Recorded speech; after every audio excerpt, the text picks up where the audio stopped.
नमस्कार विद्यार्थी मित्रांनो, आज आहे 9 मे 2026. आजच्या चालू घडामोडींच्या व्हिडिओमध्ये तुमच्या सर्वांचं सहर्ष स्वागत. या व्हिडिओमधील प्रश्न आहेत ते तुम्हाला पोलीस भरती, तलाठी भरती, वनरक्षक, दारूबंदी तसेच इतर सर्व सरळ सेवा भरती परीक्षांसाठी अत्यंत उपयुक्त असणार आहेत. त्यामुळे जर तुम्ही यापैकी कोणत्याही स्पर्धा परीक्षांसाठी तयारी करताय तर हा व्हिडिओ पूर्ण पहा आणि आवडल्यास आणि माहिती समजल्यास तरच व्हिडिओला लाईक करा. सुरुवात करूयात आजच्या प्रश्नांना. या ठिकाणी पहिला प्रश्न आहे, केंद्रीय सागरी मत्स्य संशोधन संस्थेच्या म्हणजेच CMFRI संस्थेच्या 2025च्या अहवालानुसार भारतात सर्वाधिक सागरी माशांचे उत्पादन करणारे राज्य कोणते? या ठिकाणी पाहायचं आहे.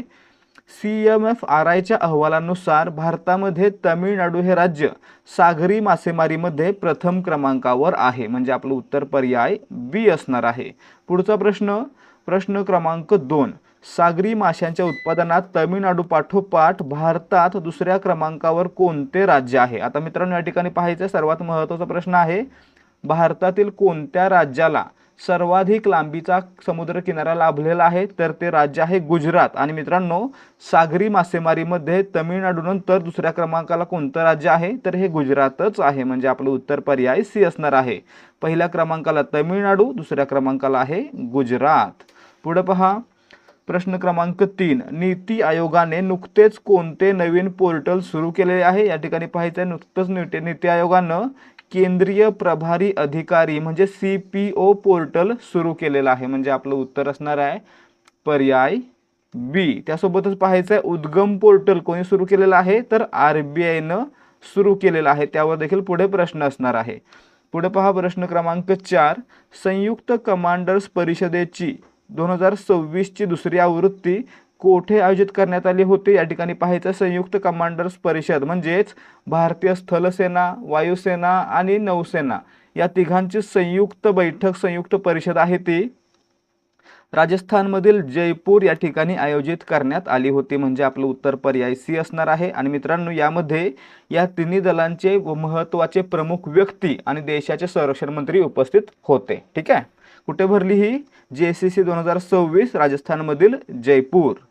प्रश्न क्रमांक 5, ब्रिक्स रोजगार कार्यगटाच्या म्हणजेच EWGच्या दुसऱ्या बैठकीचे आयोजन भारतातील कोणत्या शहरात करण्यात आले? या ठिकाणी पाहायचं आहे, ब्रिक्स रोजगार कार्यगटाच्या दुसऱ्या बैठकीचं आयोजन भारतातील तिरुवनंतपुरम, केरळमधील तिरुवनंतपुरम या ठिकाणी करण्यात आलेलं होतं. म्हणजे आपलं उत्तर आहे या ठिकाणी पर्याय ए. कुठे आयोजित करण्यात आलं? केरळमधील तिरुवनंतपुरम. पुढे पाहायचं, प्रश्न क्रमांक 6, international big cat alliance IBCA शिखर परिषद 2026चे यजमान राष्ट्र कोण होते? या ठिकाणी पाहायचं आहे, इंटरनॅशनल बिग कॅट अलायन्स ज्याच्यामध्ये आपण वाघ, बिबट्या, चित्ता त्यासोबतच इतर महत्त्वाचे मांजर गटातील प्राणी जे मोठे आहेत त्यांच्या संबंधी उपाययोजना करण्यासाठी शिखर परिषद 2026चं आयोजन आहे ते भारतामध्ये करण्यात आलं होतं. म्हणजे यजमान कोण होता? आपला भारत होता. पर्याय डी आपलं उत्तर असणार आहे. ठीक आहे. प्रश्न क्रमांक 7, अर्बन टेस्ट बेड आणि एरोसेल वेधशाळा कोणत्या शहरात स्थापन करण्यात आली? या ठिकाणी पाहायचं आहे, भारतातील पहिली अर्बन टेस्ट बेड आणि एरोसोल वेधशाळा आहे ती चेन्नई, तामिळनाडूतील चेन्नई या शहरामध्ये स्थापन करण्यात आलेली आहे. म्हणजे आपलं उत्तर पर्याय ए असणार आहे. पुढे पहा, प्रश्न क्रमांक 8, बँकेत पडून असलेल्या बेवारस ठेवींचा म्हणजे अनक्लेम्ड डिपॉझिट्सचा शोध घेण्यासाठी उद्गम पोर्टल कोणी विकसित केले आहे? उद्गम पोर्टल आहे ते RBI म्हणजे भारतीय रिझर्व्ह बँकेने विकसित केलेलं आहे. म्हणजे पर्याय सी आपलं उत्तर आहे. RBIचे सध्याचे गव्हर्नर कोण आहेत? उत्तर येत असेल तर कमेंट करून सांगायचं आहे. जर तुम्ही खरंच अभ्यास करताय, व्हिडिओला दररोज जवळजवळ 700-800 व्ह्यू येत आहेत परंतु एकही कमेंट येत नाहीये, कारण मला वाटतं तुमचा अभ्यासच झालेला नसतोय. या ठिकाणी जर तुम्हाला याचं उत्तर येतंय की भारतीय रिझर्व्ह बँकेचे सध्याचे गव्हर्नर कोण आहेत, तर उत्तर कमेंट करून सांगायचं आहे. कितीही वेळ लागू दे, उत्तर कमेंट करून सांगा. पाहूया किती अभ्यास केलाय तुम्ही. पुढे प्रश्न क्रमांक 9, जागतिक रेड क्रॉस दिन दरवर्षी कधी साजरा केला जातो? आता या ठिकाणी पाहायचं आहे, जीन हेनरी ड्युनंट यांचा जन्मदिवस म्हणजेच 8 मे हा दरवर्षी जागतिक रेड क्रॉस दिवस म्हणून साजरा केला जातो. म्हणजे आपलं उत्तर पर्याय सी असणार आहे. त्यासोबतच पाहायचं आहे, प्रश्न क्रमांक 10, जागतिक रेड क्रॉस दिन कोणाच्या जन्मदिवसानिमित्त साजरा केला जातो? तर जीन हेनरी ड्युनंट, म्हणजे आपलं उत्तर पर्याय बी असणार आहे. आता याचं महत्त्व काय आहे? कारण याने स्वतःहून गरजू लोकांना, जखमी लोकांना वैद्यकीय आणि मानवतावादी मदत करणाऱ्या रेड क्रॉस या संस्थेची स्थापना केली होती. आणि मित्रांनो, यासाठीच हा दिवस जागतिक रेड क्रॉस दिवस म्हणून पाळला जातो किंवा साजरा केला जातो. पुढे पाहायचं प्रश्न क्रमांक 11. रेड क्रॉस या संस्थेची स्थापना कोणत्या वर्षी झाली होती? या ठिकाणी पाहायचंय 1863 साली जीन हेनरी ड्युनंट यांनीच स्वित्झर्लंडमध्ये रेड क्रॉस या संस्थेची स्थापना केली होती. म्हणजे आपलं उत्तर पर्याय बी असणार आहे 1863. पुढे पाहायला गेलं तर रेड क्रॉस या आंतरराष्ट्रीय संघटनेचे मुख्यालय कोठे आहे? रेड क्रॉसची स्थापना कुठे झाली होती? 1863ला स्वित्झर्लंडमध्ये. आणि मित्रांनो, स्वित्झर्लंडमधीलच जिनिव्हा या ठिकाणी याचं मुख्यालय आहे. म्हणजे आपलं उत्तर काय असणार आहे? पर्याय सी. रेड क्रॉसचे मुख्यालय स्वित्झर्लंडमधील जिनिव्हा या ठिकाणी आहे. पुढे प्रश्न क्रमांक 13. शांततेसाठी पहिले नोबेल पारितोषिक जिंकण्याचा मान कोणाला मिळाला होता? या ठिकाणी पाहायचं आहे जीन हेनरी ड्युनंट यांनी केलेल्या कार्यासाठी त्यांना सर्वात पहिलं शांततेचं नोबेल पारितोषिक देऊन गौरवण्यात आलेलं होतं. म्हणजे आपलं उत्तर पर्याय ए असणार आहे. ठीक आहे.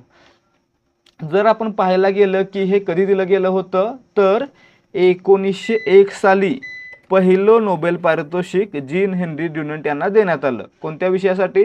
शांततेसाठी. Nobel peace prize. प्रश्न क्रमांक 14. नाही सॉरी, आता इथं पहा, नोबेल पीस प्राइज कोणत्या देशाकडून दिलं जातं? तर आपण काल पाहिल्याप्रमाणे नोबेलची पुरस्कारापैकी फक्त शांततेचा नोबेल पुरस्कार आहे ते नॉर्वे या देशाकडून दिलं जातं आणि इतर आहेत ते स्वीडनकडून दिले जातात. लक्षात ठेवायचं, शांततेचं नोबेल पारितोषिक नॉर्वेकडून दिलं जातं. पुढे पहा प्रश्न क्रमांक 14. 2026 मध्ये जागतिक रेड क्रॉस दिनाचा मूळ मंत्र काय आहे? मूळ मंत्र म्हणजे थीम लक्षात ठेवायची आहे. जागतिक रेड क्रॉस दिन 8 मे. आणि मित्रांनो, यावर्षीच थीम आहे मानवतेची सेवा हाच खरा धर्म. पर्याय बी. प्रश्न क्रमांक 15. Unique identification authority of India म्हणजे UIDAI चे नवे मुख्य कार्यकारी अधिकारी CEO म्हणून कोणाची नियुक्ती करण्यात आलेली आहे? या ठिकाणी पाहायचं आहे UIDAI. मित्रांनो, आधार कार्ड जे आपण बनवतो या संस्थेकडून बनवलं जातं. ठीक आहे. आणि मित्रांनो, सध्या याचे CEO म्हणून सौरभ विजय यांची नियुक्ती करण्यात आलेली आहे. म्हणजे आपलं उत्तर पर्याय ए. प्रश्न क्रमांक 16. गृह मंत्रालयातील आंतरराज्य परिषद सचिवालय सल्लागार म्हणून कोणाची नियुक्ती करण्यात आली? या ठिकाणी पाहायचं आहे गृह मंत्रालयामध्ये असलेले एक सचिवालय आहे, त्याचं पद आहे त्या ठिकाणी मनीष भारद्वाज यांची सल्लागार म्हणून नियुक्ती करण्यात आलेली आहे. म्हणजे पर्याय ब आपलं उत्तर आहे. पर्याय बी आपलं उत्तर आहे. विद्यार्थी मित्रांनो, आता सगळं सोडून थोडा वेळ फक्त इकडे लक्ष द्या. तुम्ही या व्हिडिओपर्यंत पोहोचलाय म्हणजेच तुम्ही नक्कीच पोलीस भरतीसाठी तयारी करताय. आणि मित्रांनो, तुम्ही तयारी करताय म्हणजे तुम्हाला माहीत असेलच की पोलीस भरतीसाठी मागील वर्षांच्या प्रश्नपत्रिका सोडवणे किती आवश्यक आहे. त्यासोबतच नवीन प्रश्नपत्रिका सोडवून त्या परीक्षेसाठी तयारी करणं आणि टाईम मॅनेजमेंट करणं हे देखील आवश्यक आहे. आणि मित्रांनो, यासाठीच देहाधिकारी स्पर्धा परीक्षा मंच घेऊन आलेला आहे. फक्त 60 रुपयांमध्ये 30 सराव प्रश्नपत्रिका, 30 पेपर फक्त 60 रुपयांमध्ये. आणि मित्रांनो, यामध्ये आपल्याला प्रत्येक पेपरमध्ये 100 प्रश्न असतील आणि त्या 100 प्रश्नांचं पूर्ण स्पष्टीकरण देखील असणार आहे. आणि हा जो पॅटर्न असणार आहे तो 25-25चा पॅटर्न असणार आहे. म्हणजेच मराठीचे 25, सामान्य ज्ञानाचे 25, गणित बुद्धिमत्ता 25-25 असा पॅटर्न असणार आहे. आणि त्यासोबत आपल्याला काय मिळणार आहे तर आपल्या टेलिग्रामवर पेड चॅनलला जॉईन होण्याची संधी, ज्या चॅनलवर आपल्याला दररोज 200 प्रश्नांचा सराव करता येणार आहे. दररोज सरावासाठी 200 प्रश्न दिले जाणार आहेत. आणि मित्रांनो, हे सर्व प्रश्न असणार आहेत ते फक्त आणि फक्त पोलीस भरतीच्या पॅटर्नवर आधारित असतील आणि त्याच्यामध्ये जास्तीत जास्त प्रश्नांचा सराव करून घेतला जाणार आहे. त्यामुळे जर तुमची पुढे लेखी परीक्षा होणार आहे तर तुम्ही हा संच विकत घ्यावा आणि त्यासोबतच आपल्या पेड टेलिग्राम चॅनलला जॉईन व्हावं. हे सर्व मिळणार आहे फक्त 60 रुपयांमध्ये. जर तुम्हाला खरंच आवश्यकता आहे आणि चांगल्या प्रकारे सराव करायचा आहे तर नक्की खरेदी करा आपला हा संच. तर या ठिकाणी तुम्हाला जर याचा डेमो पाहायचा असेल तर तो मिळणार आहे 7517249119 या व्हॉट्सॲप नंबरवर. यावर व्हॉट्सॲप करा आणि डेमो फ्रीमध्ये पहा. तसेच जर तुम्हाला वाटत असेल की जे काही देऊ ते चांगलंच देऊ तर तुम्ही डायरेक्टली 935968689100 या नंबरवर पेमेंट करून त्याचा स्क्रीनशॉट आम्हाला पाठवू शकता. तुम्हाला लगेचच एकाच वेळी 60 PDF दिल्या जातील, ज्याच्यामध्ये 30 पेपर असतील आणि 30 त्यांचं स्पष्टीकरण असेल. आणि त्यासोबतच लगेचच टेलिग्राम चॅनलची लिंक देखील दिली जाईल, ज्याच्यामध्ये तुम्हाला दररोज 200 प्रश्नांचा सराव करता येणार आहे. प्रश्न क्रमांक 17. पश्चिम बंगालचे नवे मुख्यमंत्री म्हणून कोणाची निवड निश्चित झाली आहे? या ठिकाणी पहा, केंद्रीय गृहमंत्री अमित शहा यांनी शुवेंदू अधिकारी यांची पश्चिम बंगालचे नवे मुख्यमंत्री म्हणून निवड निश्चित केलेली आहे. आणि मित्रांनो, यांनी ममता बॅनर्जी यांचा भवानीपूर मतदारसंघामध्ये पराभव केलेला आहे. हे देखील लक्षात ठेवायचं. पर्याय बी आपलं उत्तर असणार आहे. प्रश्न क्रमांक 18. नॅशनल क्राईम रेकॉर्ड ब्युरोच्या 2024च्या अहवालानुसार महिला आणि वृद्धांवरील अत्याचारात महाराष्ट्र राज्य देशात कितव्या क्रमांकावर आहे? या ठिकाणी पाहायचं आहे. या अहवालानुसार पहिल्या क्रमांकावर आहे उत्तर प्रदेश आणि दुसऱ्या क्रमांकावर आहे आपला महाराष्ट्र. म्हणजे आपलं उत्तर असणार आहे महाराष्ट्र हे दुसऱ्या क्रमांकावर आहे. पर्याय बी. कशामध्ये? तर महिला आणि वृद्धांवर होणाऱ्या अत्याचारामध्ये. पुढे यापेक्षा बेकार प्रश्न आहेत. प्रश्न क्रमांक 19. NCRB 2024च्या अहवालानुसार महिलांवरील अत्याचाराच्या बाबतीत देशात कोणते राज्य आघाडीवर आहे? म्हणजे पहिल्या स्थानावर आहे. तर ते आहे उत्तर प्रदेश. पर्याय सी आपलं उत्तर असणार आहे. पुढे प्रश्न क्रमांक 20.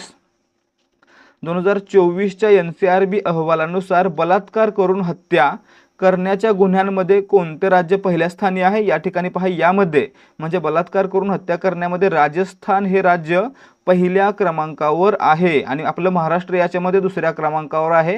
आणि मित्रांनो, ही खूप निराशाजनक बाब आहे. ठीक आहे. पर्याय बी आपलं उत्तर असणार आहे. बलात्कार करून हत्या या गोष्टीमध्ये किंवा या प्रकरणांमध्ये, या गुन्ह्यांमध्ये राजस्थान हे पहिल्या क्रमांकावर तर महाराष्ट्र हे आपलं दुसऱ्या क्रमांकावर आहे. प्रश्न क्रमांक 21. देशातील 19 महानगरांच्या आकडेवारीनुसार वृद्धांवरील गुन्ह्यांमध्ये दिल्ली पाठोपाठ कोणते शहर दुसऱ्या क्रमांकावर आहे? या ठिकाणी पाहायचं आहे. देशामध्ये वृद्धांवरील अत्याचारामध्ये दिल्ली हे शहर प्रथम क्रमांकावर आहे. तर याच यादीमध्ये मुंबई हे शहर दुसऱ्या क्रमांकावर आहे. म्हणजे आपलं उत्तर असणार आहे पर्याय सी. मुंबईमध्ये सर्वाधिक, महाराष्ट्रामधील सर्वाधिक वृद्धांवरील गुन्हे घडतात आणि देशातील दुसऱ्या क्रमांकाचं शहर आहे. प्रश्न क्रमांक 22. पश्चिम बंगालमध्ये नुकत्याच झालेल्या राजकीय घडामोडींमध्ये भाजप नेते शुवेंदू अधिकारी यांच्या कोणत्या 42 वर्षीय स्वीय सहाय्यकाची गोळ्या झाडून हत्या करण्यात आली? या ठिकाणी पाहायचं आहे.